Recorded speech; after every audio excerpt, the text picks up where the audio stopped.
उद्धव ठाकरे के संकट मोचक संजय राउत पर संकट के बादल आज मंडरा रहे हैं।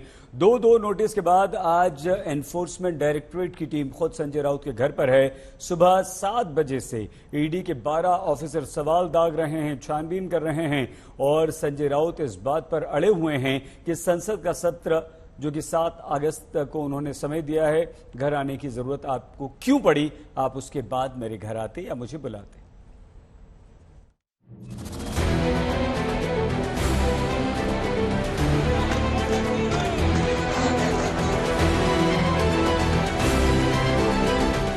घर पर ईडी की टीम और बालकनी से हाथ हिलाते संजय राउत। 4 घंटे की छापेमारी पूछताछ के बीच संजय राउत का ये अंदाज काफी कुछ बता रहा था।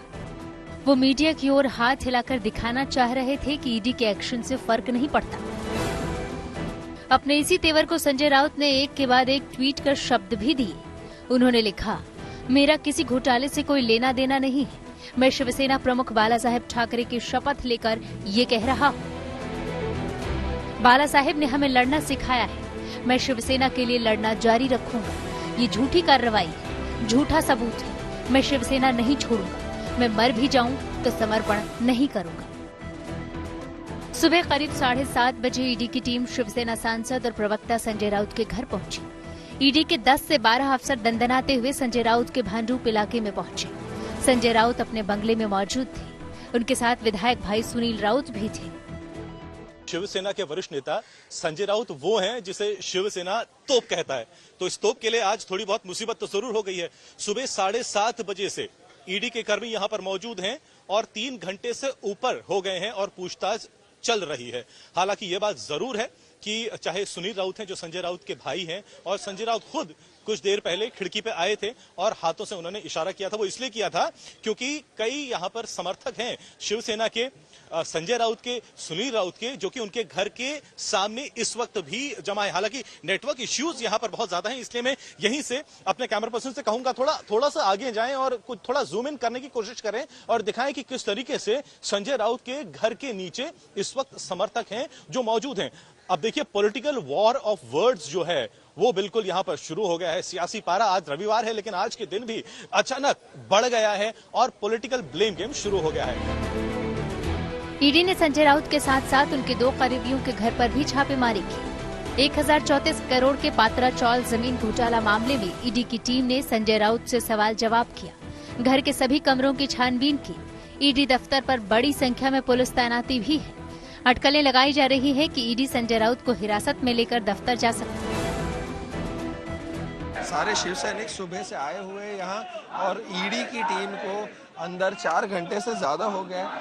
तकरीबन 7 से सवा 7 के बीच में लोग बता रहे हैं और उनके घर के भी कुछ लोगों ने बताया कि यहाँ आए। और सुनील राउत ने भी जब जो संजय राउत के छोटे भाई हैं उन्होंने बताया कि समन्स भी सर्व नहीं की गई थी और आज सुबह का जो नोटिस था वो किसी को पता ही नहीं था। वो लोग अचानक से आए, हालांकि मेन गेट से भी नहीं आए। जो पीछे के गेट है वहाँ एनफोर्समेंट डायरेक्टरेट के वरिष्ठ अधिकारियों ने अपनी गाड़ी लगा दी और ये जो तस्वीरें हम आपको दिखा रहे हैं वो संजय राउत का बिल्डिंग है। वहाँ पर अलग अलग फ्लोर्स पर, पहले माले पर, दूसरे माले पर टीम बिछी हुई है और जो सबूत इकट्ठा करने में जुटी हुई है सुबह से।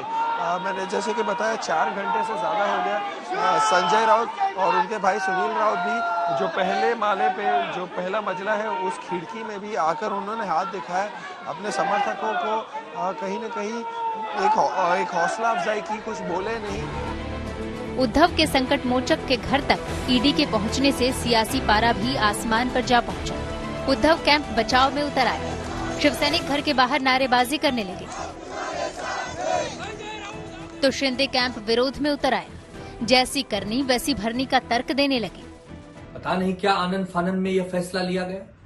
10-10 ईडी के अधिकारी किसी के घर में आ जाते हैं सुबह 7 बजे। देश में हजारों लोगों पर ईडी के केसेस चल रहे हैं, उन्हें समन्स भेजे जाते हैं 2 बार, 4 बार, 10 बार, लेकिन ईडी किसी के घर में चली जाती है।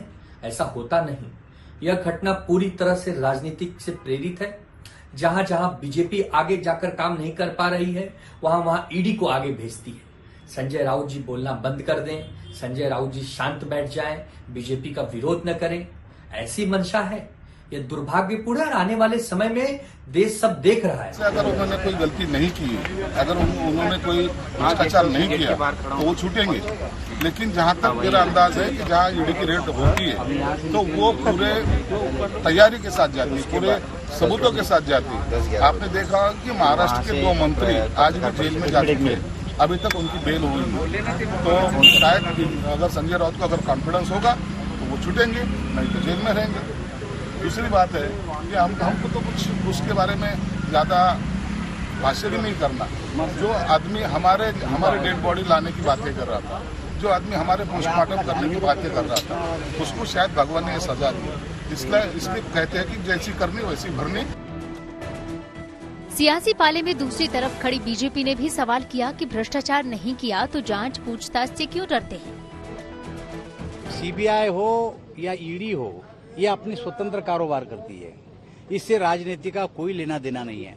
और ऐसी कार्रवाई केवल आज नहीं हुई, लालू प्रसाद यादव पे हुई थी जब हमारी सरकार नहीं थी, सुरेश कलमाडी पे हुई जब हमारी सरकार नहीं थी, नरेंद्र मोदी पे गुजरात पे हुई जब हमारी सरकार नहीं थी। वो एक स्वतंत्र यंत्रणा है। अगर किसी ने आरोप किया और उसमें वो गलत लगे तो कार्रवाई हो सकती है, लेकिन ये आरोप है, ये सिद्ध नहीं हुआ। लेकिन इन्होंने सिद्ध करना चाहिए कि आरोप गलत है तो उसको कुछ नहीं होगा उनको। नहीं, ईडी अपना काम कर रही है, वो संजय राउत हो या कोई हो, गड़बड़ कीजिएगा तो ईडी वहां पहुंचेगी और आपसे सवाल जवाब करेगी। इसमें इतना हाय तौबा क्यों मचाया जा रहा है? आप खुद ठीक हो तो कोई दिक्कत नहीं। पात्रा चौल जमीन घोटाले में संजय राउत पहले से ईडी के रडार पर थे। 2 बार समन भी भेजा गया था, लेकिन संसद की कार्यवाही का हवाला देकर वे नहीं पहुंचे। तो इस बार ईडी बिना किसी नोटिस के घर जा पहुंची। अब सवालों से सामना है। पंकज उपाध्याय, देव कोटक के साथ साहिल जोशी, मुंबई आज तक।